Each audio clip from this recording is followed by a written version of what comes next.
বাংলাদেশে মানবাধিকার সমুন্নত রাখতে সংস্কার প্রক্রিয়া এগিয়ে নেওয়ার পাশাপাশি নতুন করে মানবাধিকার লঙ্ঘনের ঘটনা রোধে একগুচ্ছ ব্যবস্থা নেওয়ার আহ্বান জানিয়ে প্রধান উপদেষ্টা অধ্যাপক মোহাম্মদ ইউনূসকে চিঠি দিয়েছে ৬টি আন্তর্জাতিক মানবাধিকার সংস্থা। রোববার হিউম্যান রাইটস ওয়াচের ওয়েবসাইটে ওই চিঠি প্রকাশ করা হয়েছে। চিঠিতে বলা হয়, জুলাই বিপ্লব ও আওয়ামী লীগ সরকারের পতনের পর অন্তর্বর্তী সরকার মৌলিক স্বাধীনতা পুনর্বহাল, আইন সংস্কার, গুম ও অন্যান্য নিপীড়নের তদন্ত করতে বেশ কিছু গুরুত্বপূর্ণ পদক্ষেপ নিয়েছে। ২০২৬ সালের নির্বাচনের আগে যে অল্প সময় রয়েছে, সেই সময়ে আমরা আপনার প্রতি মানবাধিকার রক্ষার পরিসর বাড়ানোর আহ্বান জানাচ্ছি। জুলাই অভ্যুত্থান চলাকালে এবং বিগত ১৫ বছরে সংগঠিত গুরুতর নিপীড়নের জন্য দায়ী ব্যক্তিদের জবাবদিহিতা নিশ্চিত করুন।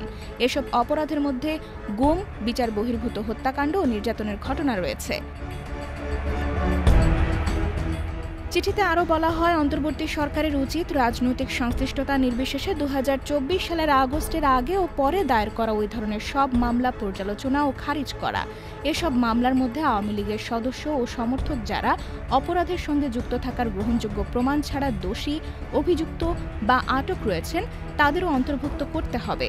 সন্ত্রাস বিরোধী আইনের আওতায় আওয়ামী লীগের কার্যক্রমের ওপর বিস্তৃত পরিসরে বিদ্যমান নিষেধাজ্ঞা প্রত্যাহার করুন।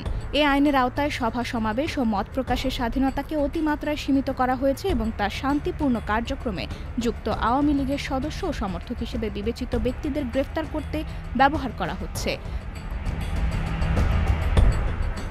IBTV USA, new York.